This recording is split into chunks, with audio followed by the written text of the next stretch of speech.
This is Pet Biz Peoples Meet the Founders. This is their story. Hi, Matt. How's it going today? Good. Another gray, rainy spring day. Oh, Can't yeah, complain. that's Toronto for you, isn't it? Yes, these are the days that I'm glad I'm not out dog walking. It's the days you don't miss it, huh? So, That's right. well, we're going to be talking about the fun days of the dog walking businesses and stuff like that. You know what I mean? We're going to share our founders. You know what I mean? The days back when we were founding our businesses. And I'm going to ask you a few questions today, and it's my turn to pick on you. So, Fair so enough. yeah. So I want you to take us back to day one, all the way back to the very first day that you decided to start doing this. You know, not the polished versions that we always like to give everybody, but the very first day. What made you start the business? You know what's funny is it for me it started by accident, really. And so I was supposed to be moving to New York, and I was going to be going to school down there. And a friend of mine who was in advertising as well was working on a project that he wanted to do outside of work, an environmental project. Hmm. And we wanted to do a job over the summer while we were working on some projects together that we was going to be outdoors, that was active. And my brother at the time lived in New York, and I used to see these dog walkers all the time. And I grew up with dogs, and he grew up in dogs and with dogs. And we said, well, why don't we do that for the summer? We'll have a little dog walking business, and then we can work on our projects all night. And because of his advertising background, we started to advertise just for fun, like we were a big company. So we put stuff everywhere, like posters everywhere, saying things like because Rover can't get a gym membership, um, this kind of thing. And I That's and brilliant. yes, and this will age me, but I had this flip cell phone Mm. um, that we put our number on, and I remember just sitting kind of in the room waiting for it to ring and saying, "Huh, I wonder if this will work." And that's really honestly how it started was sort of by accident as a thing to do before I was going to be moving, and it kind of went from there. Love the fact that you're just sitting there with a flip phone, Oh, wondering if it just was going to ring. had no idea. I mean, at that time when we started, it was definitely much more of kind of a luxury service. Yeah. Like weren't doing it as regular, and you couldn't really go to a lot of those services, boarding and stuff were run through the vets at the time. Uh, Okay. yeah, so it Yeah. was it was me, a phone, and a dream.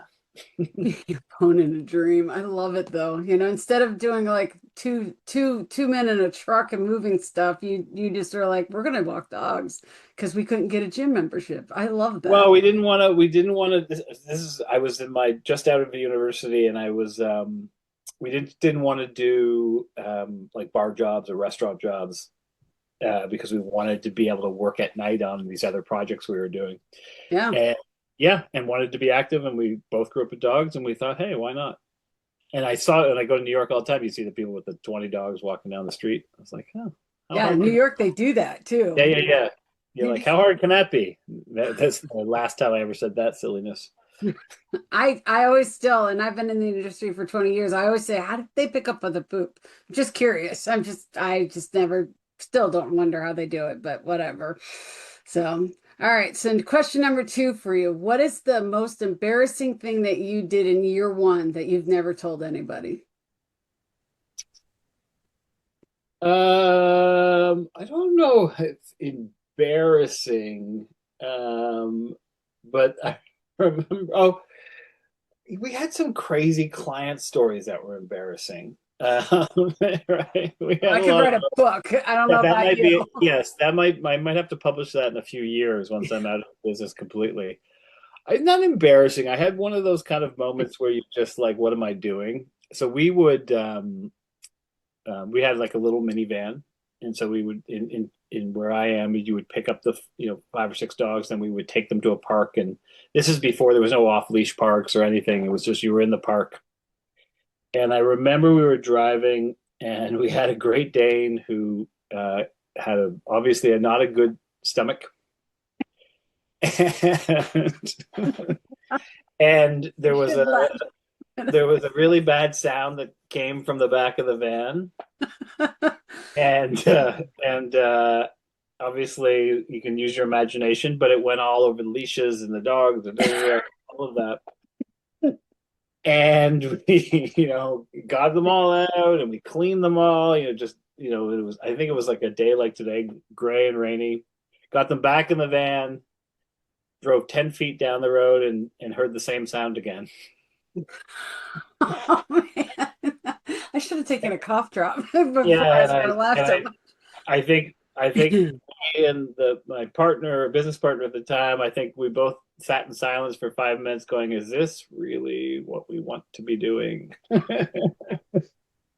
I've had a few moments of those. Yes, and so that would probably be. I mean, I think the thing that's really people don't talk about is, I found it at least, it's how odd it is, or not odd, but getting used to going into people's homes. And because especially for dog walking back then, a lot of times there'd be nobody there, right? And so you're Mhm. going into their home and you're looking through the house, and I always say that the dog walker is kind of like the bartender. Like, you kind of like, they talk to you about things in their lives, you see things, and so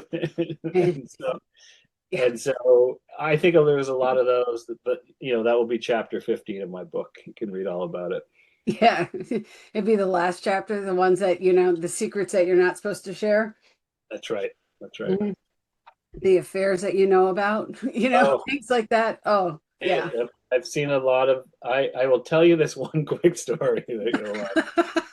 I shouldn't laugh, but I mean, That you can't because it help it. is that I once got a call from one of my walkers, and they were in a condo, and they're like, "I don't know what to do." I said, "Well, what's going on?" And they said the boyfriend has snuck over in the middle of the day and is moving all his stuff out, and he's told me not to tell the girlfriend because he's moving out in the middle of the day. And I'm going to see the girlfriend when I come back with the dog, and I don't know what to do because half the this young man, I guess half or more than half, all the furniture was his. So she was going to come back to the it was half I shouldn't half laugh. gone, and he was sort of the one going to be the one who has to tell her, be like, "Yeah, I saw Charlie. He just yeah." I Anyways, just saw him in the street a little while ago with a moving van, actually. Oh, I mean, some of the stories, it's just bad. It's so bad, but they're funny. They're funny now that I'm not in it as much, you know what I mean? And I'm not experiencing the funny stories, Yeah. yes, yeah, because you just it's in a lot of ways kind of an intimate relationship with the clients, at least, right? Because Yeah, you are in their lives in a totally different way, and you're taking care of something that's so important to them. it is, and you like you said, you're in their house and you're in their house. I mean, you're in there, especially when you're taking care of cats and they want proof of life. Yeah, Yep, you're in their house because that's right. you're Yes, literally looking everywhere, under beds, in nooks and crannies that you don't want to be looking into, because yes. those cats can be anywhere. Well, I used to use the, like, because you're always worried. You never know what someone's got cameras set up or whatever or whatever. We used to tell everyone, train everyone to, like, as they would do that, to sort of talk, be like, "Hi, yep, I'm going in the other room to see if I can find the cat. I'm now opening the drawer." Because, I never thought about that. I just always told everybody act like there's cameras there, but I never yeah, said yeah, talk like there's yeah, cameras. yeah. Well, just to kind of like, you just never know. And yeah, it's now it's totally different, right? The technology is all different now, but back then I think they did a lot of those. What are those? The teddy bear cams, Yeah. Oh, yeah. The Handy nanny dandy cams. cams. Yeah, yeah, Yep. yeah, That's hilarious. yeah. Here's another good question for you. What is the dumbest thing? Just catch that word, the dumbest thing you spent money on your first year in business. I can think of a couple managers I hired. Um, I think the dumbest thing I spent money on was probably we got a we got like a in the first year. Is that what you're asking? In the Yeah, first year? first year, first couple years, you can give me it doesn't have to be exactly the first year. Uh, well, I'll tell you the dumbest thing. It took me a while to realize of to not wear the clothes that I like to wear in life. That that took a bit of time to figure out. I actually still have my first pair of winter boots that I bought specifically, Sorels, without the with that. I Yeah. still have those boots from the very first time I started dog walking. And I tell people all the time, I'm like, because those boots they don't have laces, right? So you don't get the water. I said, You I slip tell in, people all slip the time, out, slip in, slip slip in, out. slip I out, still and have mine too. They're 20 years old and I still wear them and I love them. They're my favorite boots. well, there's nothing worse than dog walking with wet feet, right? I'm trying to think. You know what? You're aging me, Jessica, because my memory. I'm trying to think back 25 Sorry. years what it was. Or have, Um, you know what we got? I think I don't know if it was in the first year, but so we had minivans, and then we decided that Toronto is like a terrible place to drive and park, and so we bought a small car because we were like, this is a great idea for the dog walking. And then we realized that we just basically bought a car to transport people in, right? You couldn't fit any. can't fit any dogs in that, can you? I would say probably something like that, but yeah, I can't think of what else it would be, but probably that. Okay, that's fair enough. Oh, you know what we did? I actually know exactly what it is. It took me a bit. We came up with this idea, I think in year two, that we were going to do the school bus thing. We're gonna. So we found an old school bus. The small ones, the short buses, the little ones. And we decided we were going to go around and pick up the dogs in this bus and have this whole thing. Hmm. So we found and this will, date me as well, on Kijiji, I think, or something like that, this school bus. And we went out, we got it, and we thought it was great. And we took it to our mechanic who we knew well, and he's like, this is the dumbest purchase you've ever made. It will be more expensive to get this thing ready Oh, than you paid for it. well, Uh, that's always nice to hear, isn't it? yeah. And so, because with those trucks, you have to do diesel, right? And they have to pass all this. And he's like, you guys, I go, well, what would you give it for us? He goes, I will tow it away for you. That's Thank what you. I'll do. Thank you so Yeah. much. Yeah. Thank So you. there's Thank you so probably, much. Oh my gosh, that's hilarious. I can just see that too, a bus. And now people do it all the time. yeah, I like to say the mistake is that we were ahead of our time. Yeah, you were way ahead of your time. What did you have to fake confidence about to customers or to yourselves in your beginnings that you actually really didn't know what you were doing about? Probably everything. Um, I Great. think it's a really important thing in business in general. I think people think that they have to have everything kind of like figured out. I mean, as I said from before, we pretended we were a big company. So we pretended we had done it a long time, that we were big. We kind of had that kind of feeling to it. Um, I think when I started, we just pretended that we faked that we kind of like we were making it up. I mean, really, in a lot of ways, there was no fenced in areas. There was nobody doing, where I was at least, a lot of group walks, and especially things like the billing and all that stuff. We would kind of we were making it like we were I think one of the You're first making people. it up. Well, we were the first people in Canada, I think, who started doing packages for Okay. them, right? And we would just make it up, and we were just like, yeah, this is how you do it. It seemed to, and really, and this is what I always tell people is, anytime you have a problem or an issue, always try to figure out a way to make it a positive on the other side. So one of the issues we were having, because this is how old I am, is people would pay us with check or cash or something back then. Mm-hmm. And we were spending, we realized, 2.5 days a week trying to track down money that people owed us. Right. I remember that. It was Yes. the worst. It was always the Yeah. worst, you know. That's really where the idea of packages came from us, is saying, hey, better for us. They've already, because they were prepaid. You pay for your 10 walks or 15 walks or whatever it is, and we just take a walk off your package every time you go.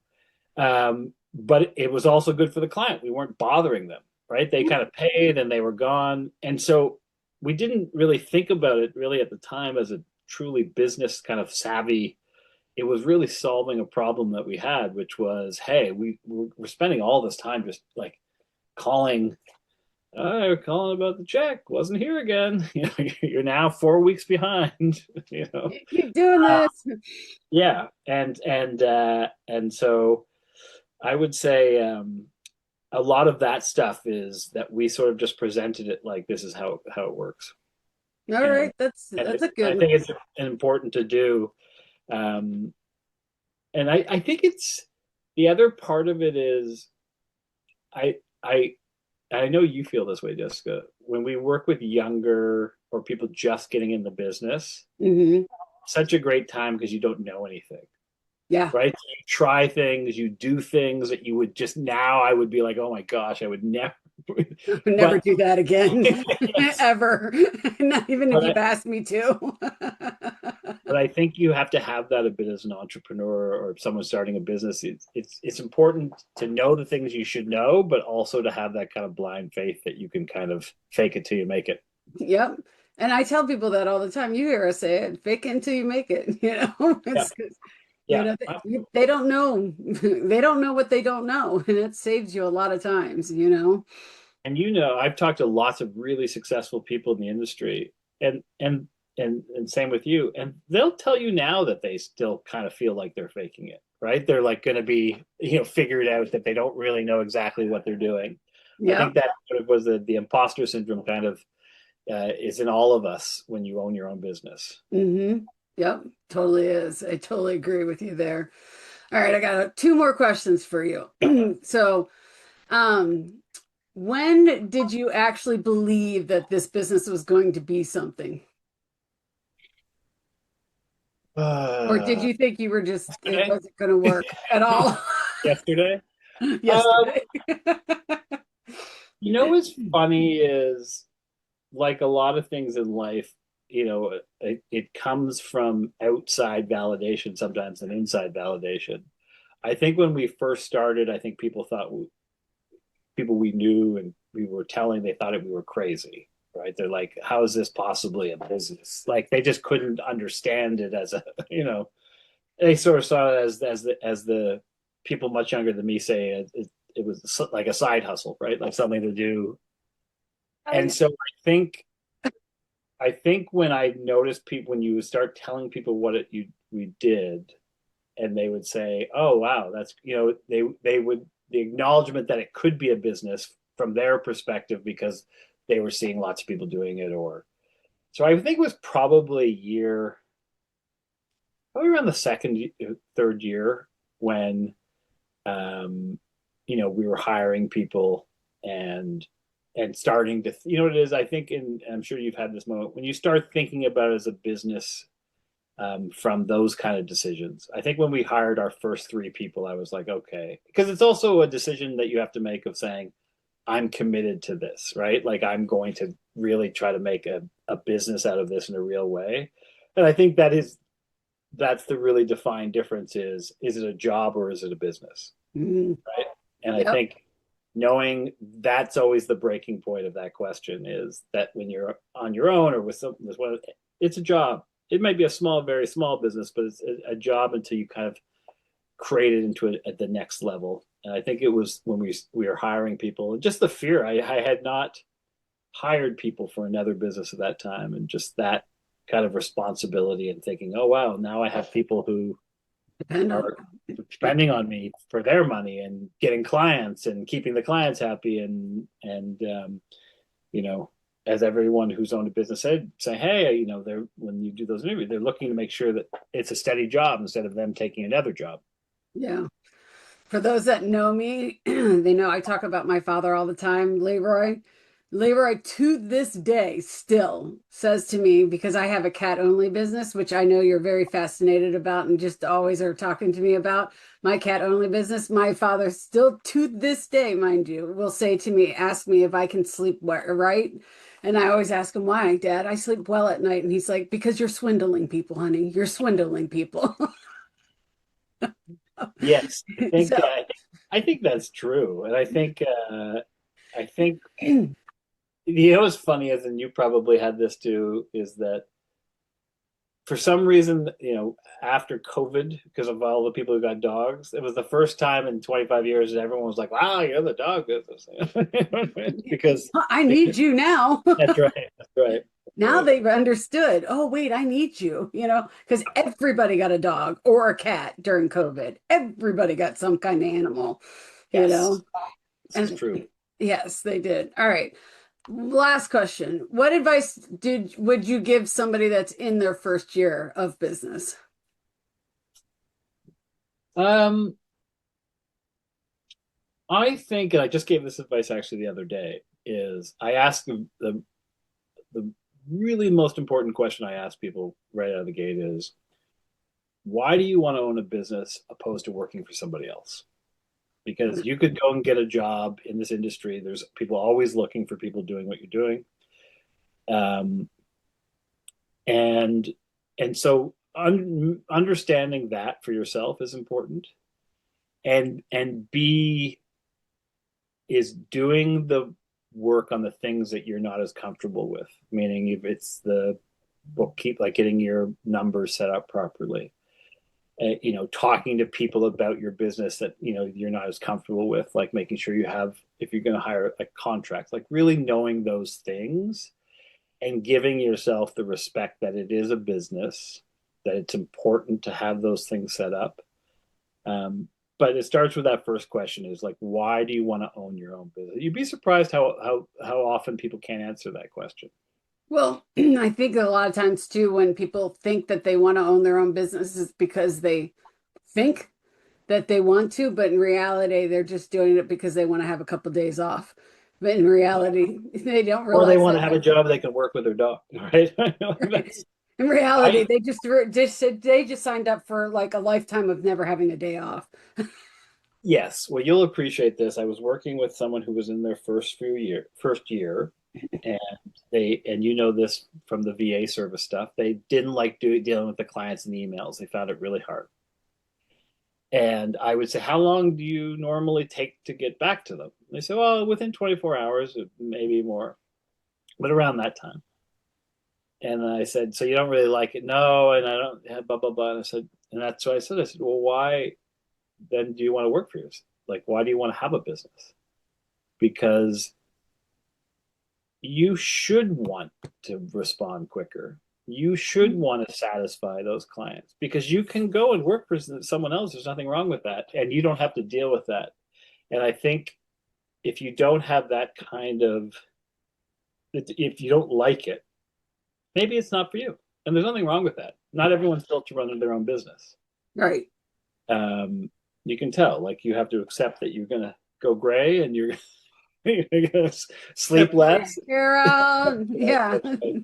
So I think that's the biggest advice is really making sure that you understand the reasons that you're doing it because there's going to be lots of times you're going to question why you're doing it. So if you don't have a strong conviction of wanting to own your own business, it's going to be a hard ride. It is. And you're gonna quit soon. Yeah, and I mean, I think it's, you know, still probably true is, you know, year 5 is the sort of breaking point for most businesses.